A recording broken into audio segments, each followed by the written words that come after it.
Vocês têm alguma ideia sobre o que vai ser a nossa aula hoje? Tipo, o título remete a alguma coisa em vocês? Ou não? Porque muitas vezes tem alguns conteúdos que eu sei que no ensino médio eles dão uma negligenciada, né? Às vezes não é nem pelo professor não ser bom, mas é porque o sistema mesmo, o jeito que é estruturado, às vezes não nos dá tempo para ver tudo. Muitos professores acabam cortando isso. Vocês têm uma ideia do que é a matéria de hoje?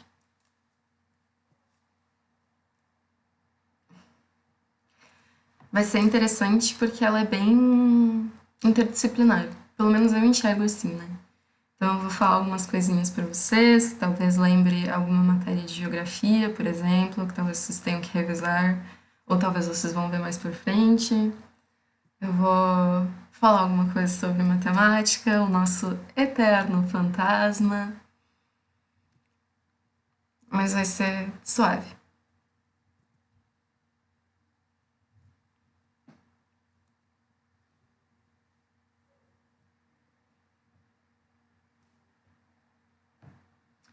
Mas tá, são 7h15, eu vou ir começando. Mas, gente, olha só.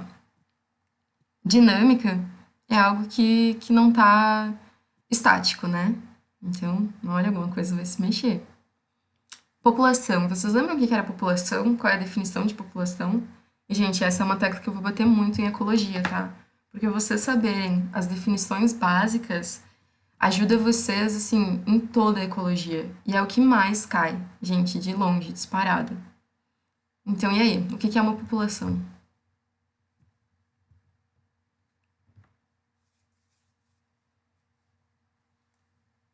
Podem falar, gente.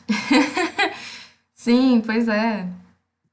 Bem, gente, não tenham vergonha. Este é um espaço que acolhe muitos erros. E caso vocês estejam se perguntando, eu não gravo a parte dos comentários de vocês, tá? Então, mesmo nas aulas que eu for postar no YouTube, ninguém vai ver, ai, nossa, essa pessoa falou tal coisa. Não, tá, gente? Então, fica só entre a gente mesmo. Sim, Jaque, uma população é um grupo de seres da mesma espécie. Geralmente a gente também adiciona, e talvez eu tenha esquecido de falar isso para vocês, mas conjunto de um grupo de seres de uma mesma espécie que vive num mesmo espaço ao mesmo tempo. Então é só pra gente não chegar e dizer, tipo, a gente tem uma população ali, aí a gente pensar no ser humano, por exemplo. Já houve vários tipos, assim, então a gente reduz para dizer mesmo num determinado espaço e num determinado tempo. Mas então a gente vai estudar como que essas populações vão evoluindo. E não, a gente não vai falar de evolução, tá? E sucessão nos remete a uma coisa vir atrás da outra. Sucessão ecológica. Mas, ó, depois de dar esse spoilerzinho, eu vou relembrar algumas coisas da aula passada, que é algo que eu acho importante. Então, aula passada a gente trabalhou relações ecológicas.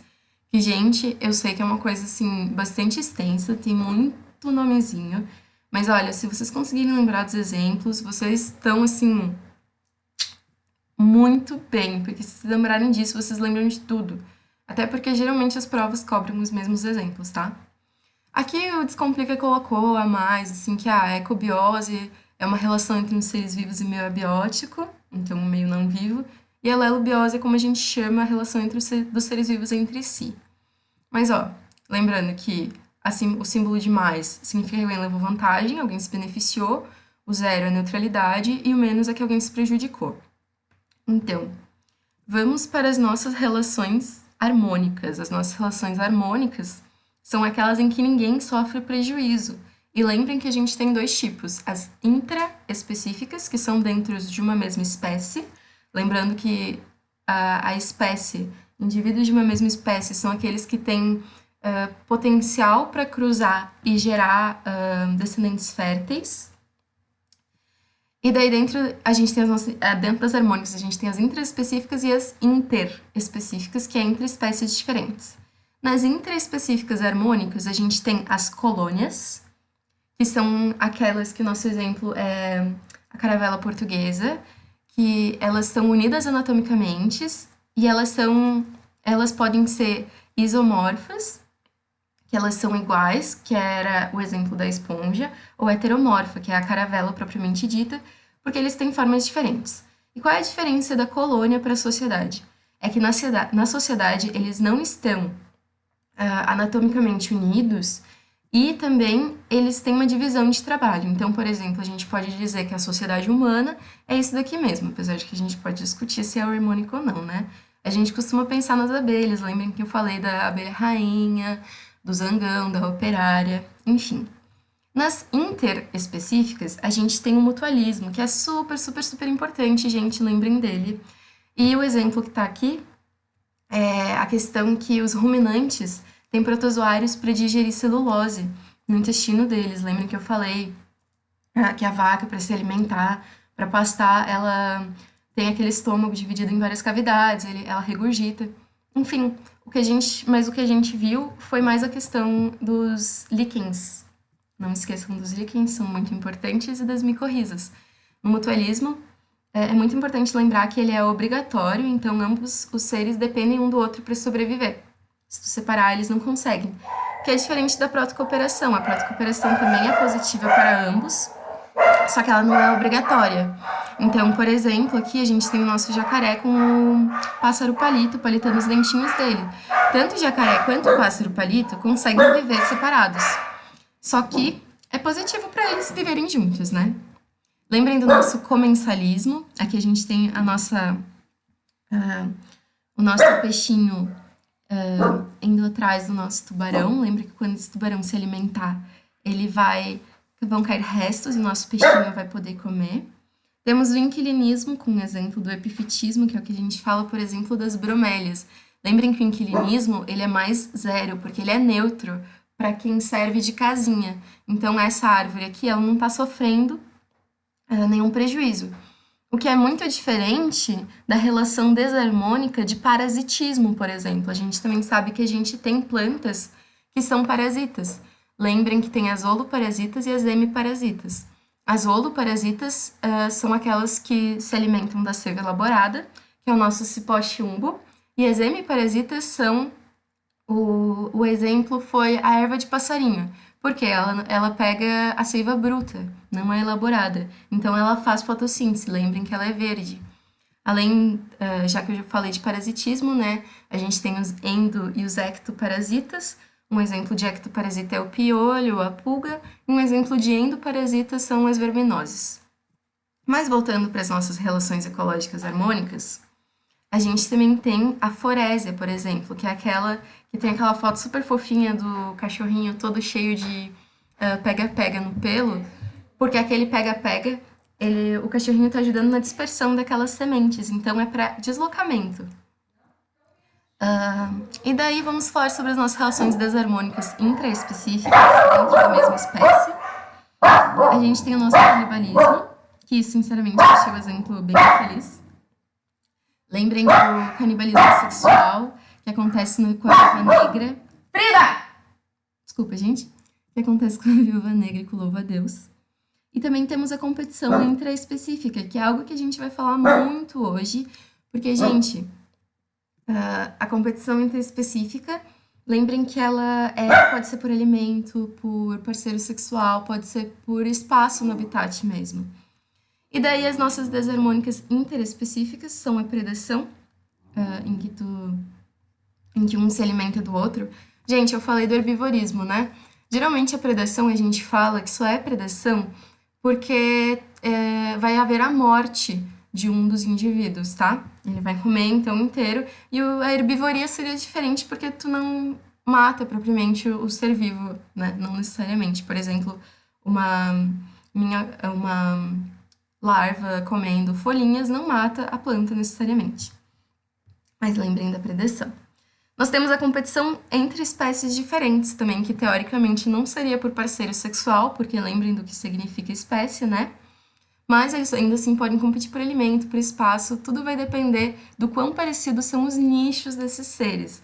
Lembram o que é nicho? Aqui a gente tem a ideia do princípio de Gauss, que é aquele gráfico que eu mostrei para vocês da exclusão competitiva. E a gente também tem o amensalismo, que o melhor exemplo é o antibiótico, que é aquele desenho do fungo, que ao redor dele não se reproduziam bactérias. Gente, eu acho que isso assim, é o principal. Vocês ficaram com alguma dúvida da aula passada?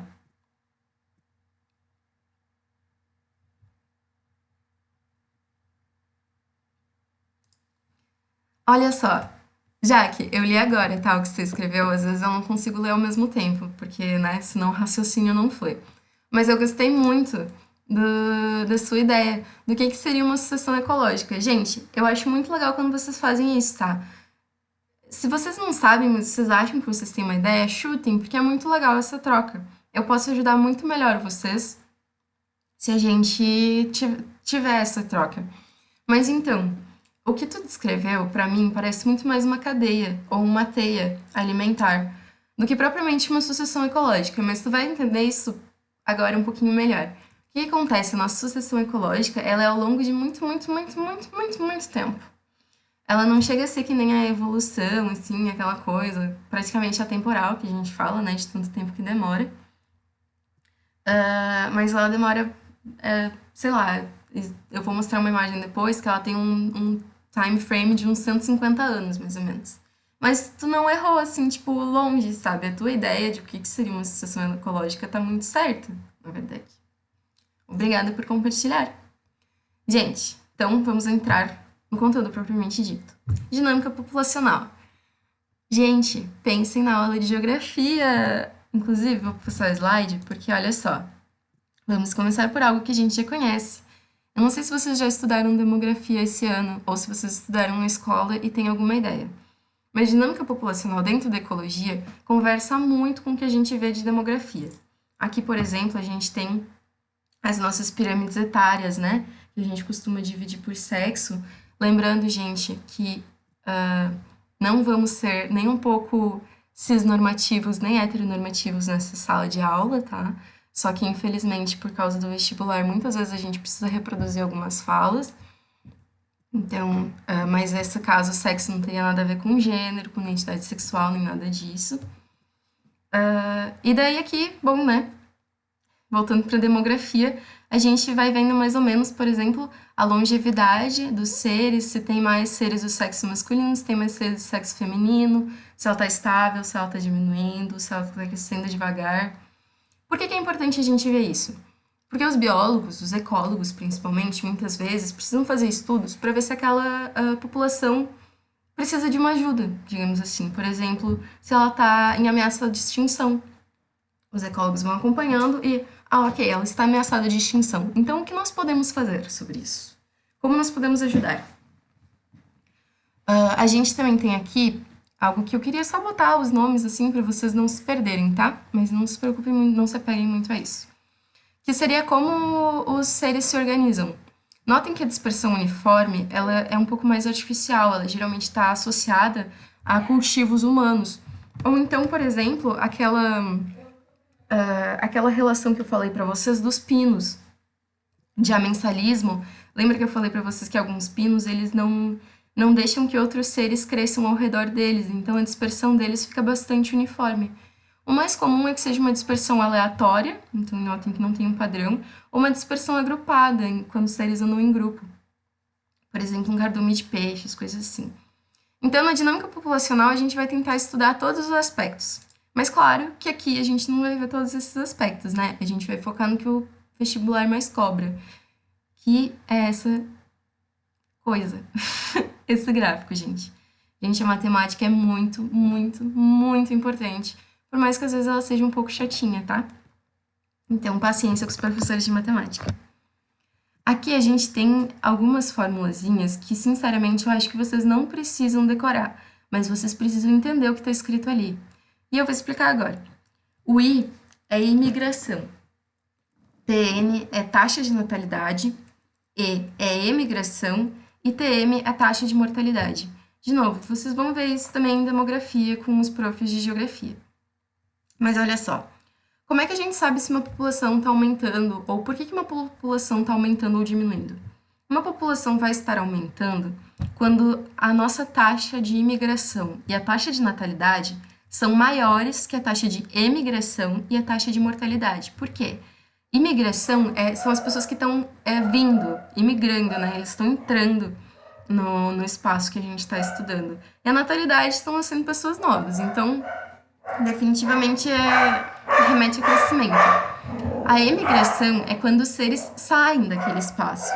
Então, eles emigram, vão para outro espaço, não contam mais ali. E mortalidade é quando eles morrem propriamente. Então, a gente vai ter uma diminuição nessa população, por exemplo, quando a emigração e a mortalidade forem maiores que a imigração e a natalidade. Isso daqui de ficar igual seria o que a gente chama de equilíbrio, mas olha, dificilmente, tá, gente?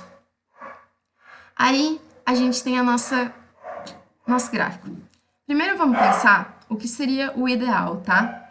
Que é aquilo que a gente vê na prova de matemática da URGS, aquela questãozinha do, nós temos essa função exponencial, por exemplo, 2 na n, que modela o crescimento de bactérias. Quantas bactérias a gente vai ter após 3 horas? É 3 minutos, tá? Vamos dizer que o tempo está em minutos.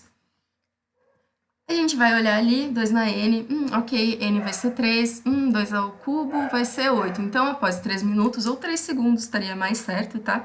A gente vai ter 8 bactérias. Ok, lindo, porém depois de 1 hora a gente vai ter uma quantidade obscena de bactérias e elas vão dominar o mundo loucamente. Não sei se vocês já pararam para pensar nisso, tá? Essa é a nossa curva do potencial biótico. Notem, potencial, não é a curva real, tá? E ela é uma exponencial. Então, ela cresce de uma forma absurda e seria assim que os seres se desenvolveriam se não fosse algo muito importante, que é a resistência do meio. A gente indica a resistência do meio como sendo essa área aqui, assim, e vejam que é essa área que achata a nossa curva de crescimento real. E o que é essa resistência?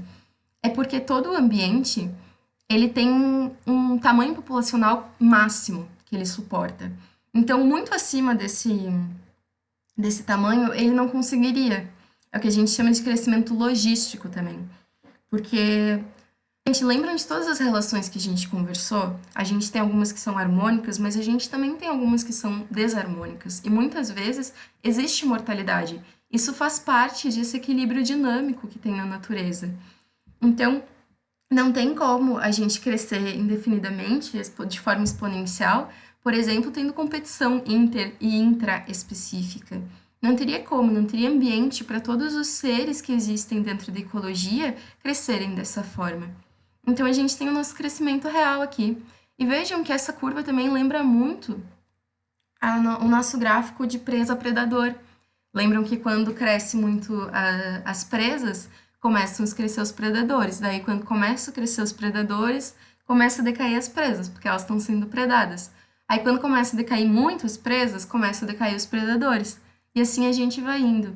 Então, tudo está extremamente relacionado, tá? Esse gráfico é bem importante. Vocês conseguiram entender, mais ou menos, o porquê de cada coisa? A gente também pode ter, por exemplo, resistência do meio com fatores abióticos, tá? Não necessariamente vão ser só fatores bióticos. Por exemplo, a incidência de luz para plantas também é um fator de resistência do meio, porque se naquele meio não tiver luz suficiente, ou então, por exemplo, pense na floresta amazônica. A gente tem vários estratos, né? Então, quanto mais plantas a gente tiver no estrato maior, menos luz vai passar para aquelas plantas que estão lá embaixo. Então, elas vão começar a diminuir a quantidade delas. Um detalhe, assim, que às vezes eu vi cair em prova é que chamam essa curva aqui de curva J. J de Júlia, professora linda, maravilhosa. E essa daqui de curva S, tá? Porque ela faz essas curvinhas.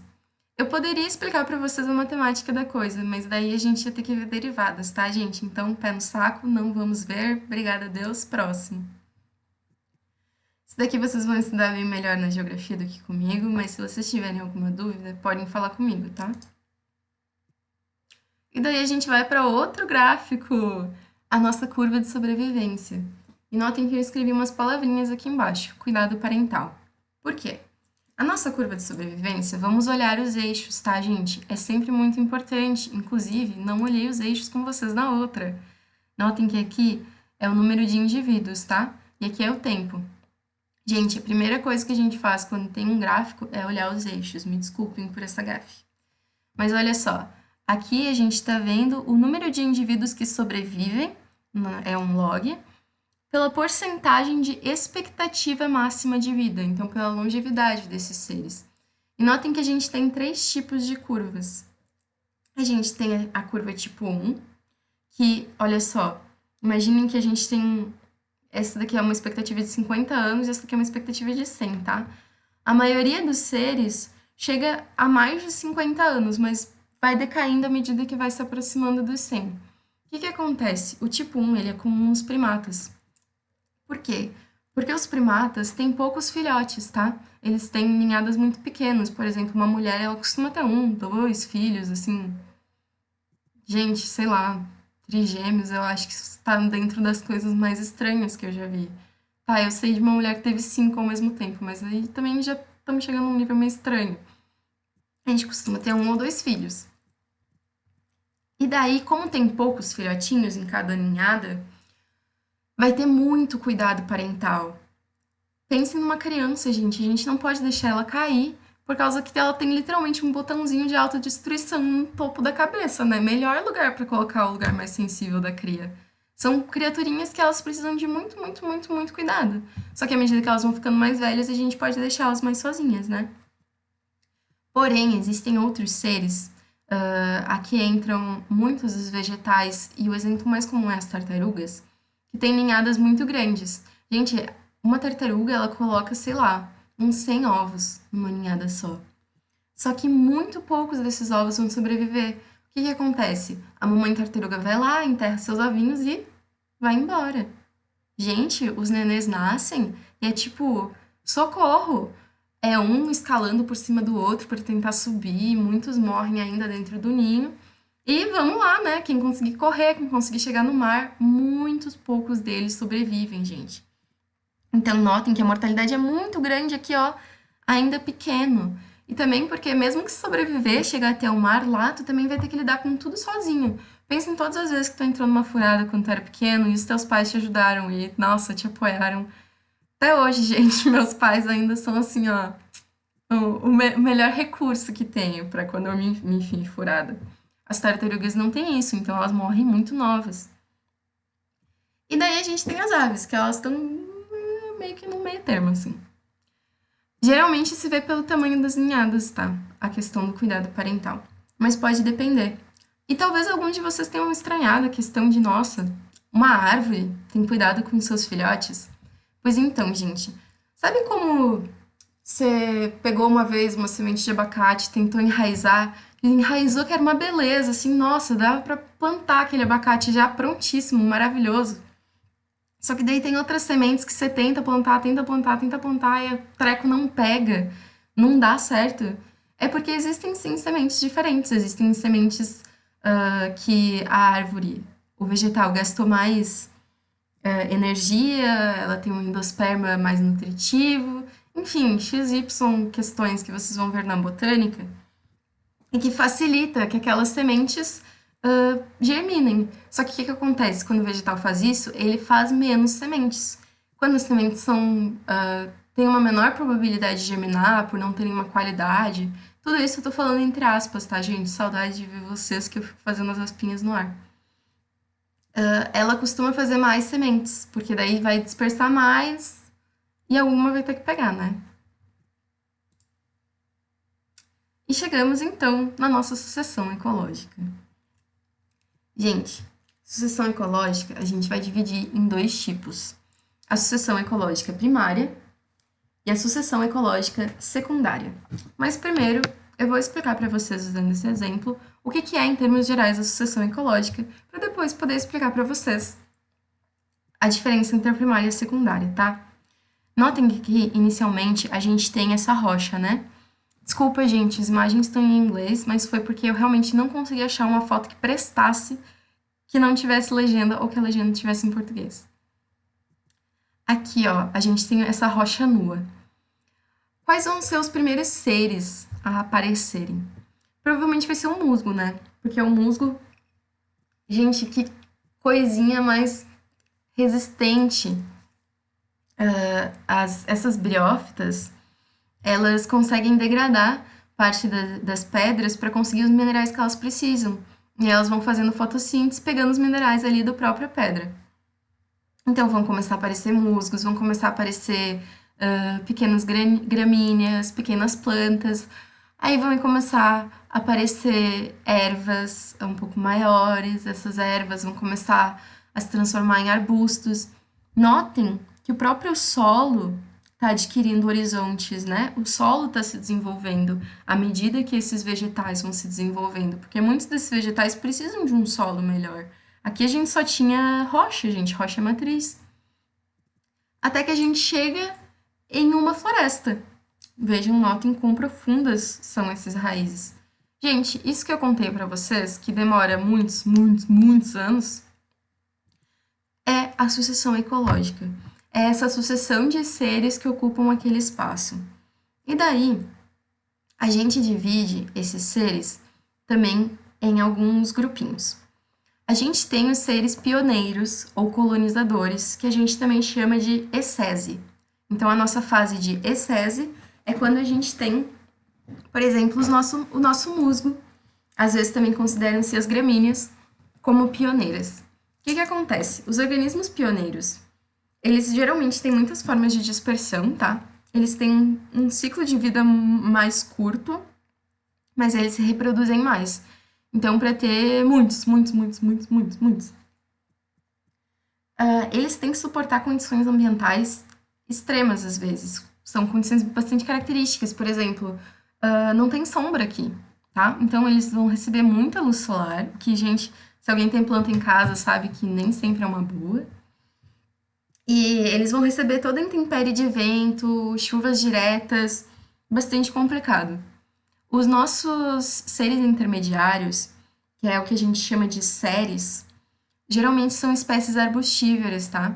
E aí já começa a ser meio que um meio termo. A gente não tem nada muito definido para falar sobre elas, mas a gente tem muita coisa para falar sobre as nossas comunidades clímax, que a gente chama, que é quando a gente chegou no auge, digamos assim. São aqueles seres mais bem estabelecidos.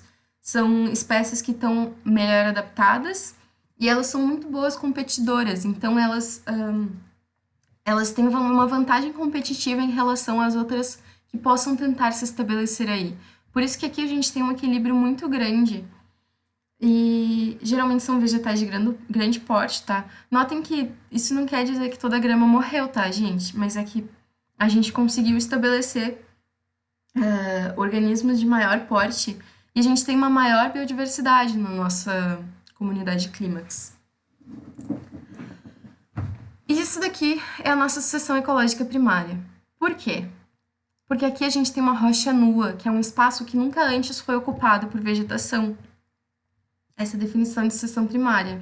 A nossa sucessão secundária é quando a gente já teve, antigamente nesse espaço, já tinha algum vegetal. E daí, por algum acidente ou uma ação antrópica, geralmente isso é associado à queimada, esse espaço foi destruído, se tornou deserto, não tem mais vida ali. Com o passar do tempo, existe uma tendência de que espécies pioneiras, a nossa ecese, se desenvolva de novo. Também porque muitas vezes, dependendo do grau, da extensão do desastre que aconteceu, pode ser que alguns bolsões de sementes que estivessem embaixo da terra tivessem sobrevivido, pode ser que ainda tenha alguns nutrientes desses seres mortos. Gente, a queimada ela é muito, infelizmente, muito utilizada no Brasil, geralmente ou por populações originárias ou então por latifundiários burros, porque é uma forma muito barata de desmatar um espaço, é uma forma muito pouco controlável também. E é péssimo porque tu destrói toda a microbiota do solo, tá? A gente tem vários micro-organismos que são super importantes que funcionam no solo. Queimada destrói tudo. Além de, tipo, carbonizar toda a massa vegetal que tinha nutrientes também, né? Mas a natureza persiste. Então nós temos novamente uma pioneira, uma série e uma clímax. Notem que clímax não quer dizer que todas as comunidades clímax são iguais, tá? Nós temos uma variedade muito grande que nós vamos estudar na semana que vem. mas elas costumam ter algumas características parecidas. Vocês conseguiram entender a diferença entre sucessão ecológica primária e secundária?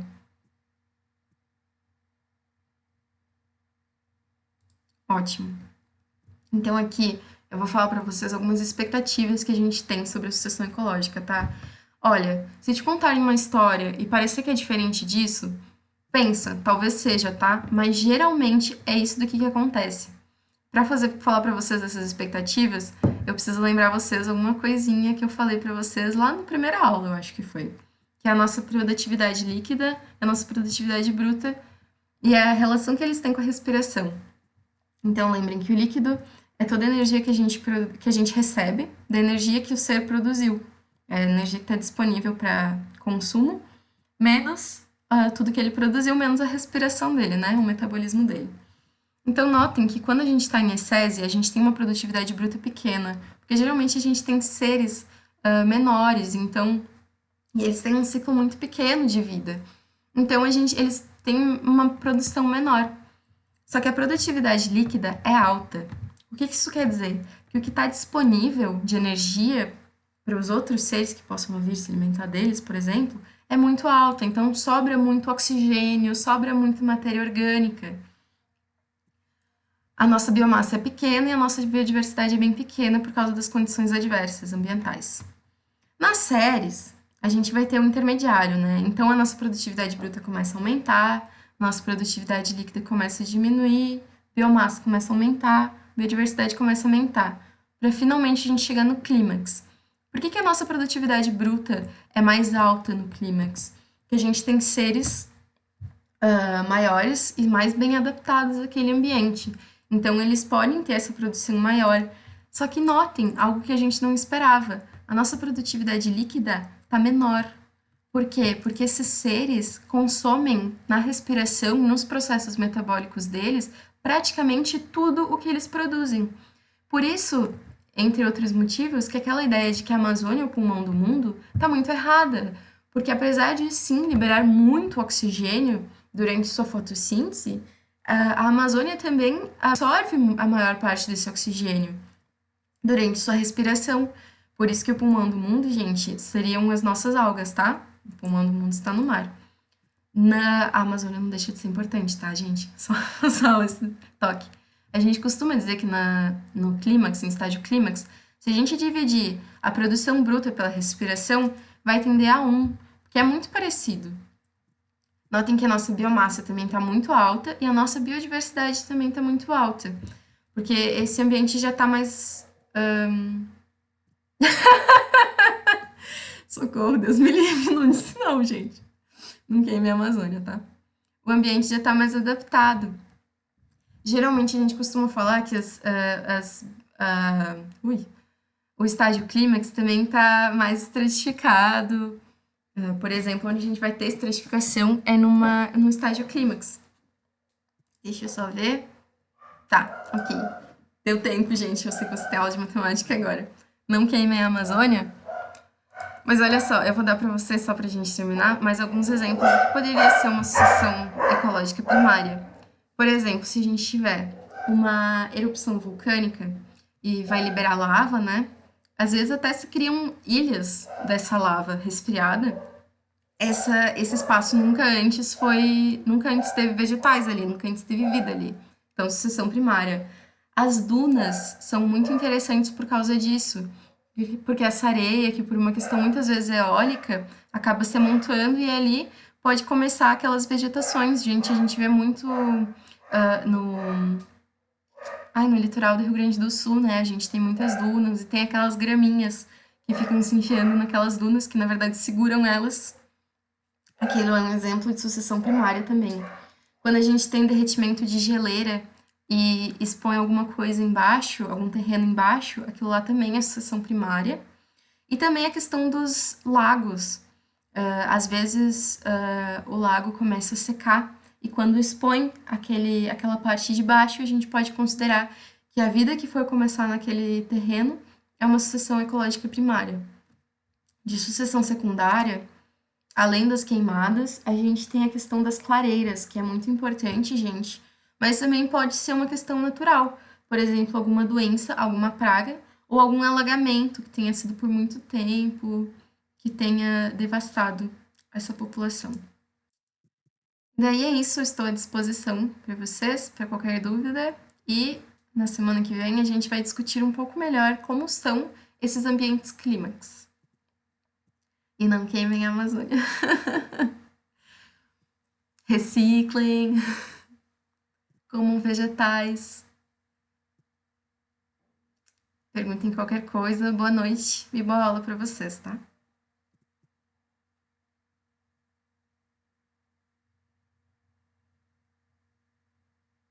Justo.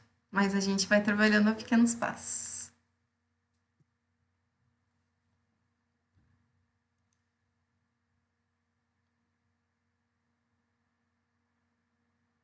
Boa semana para vocês também. Boa noite.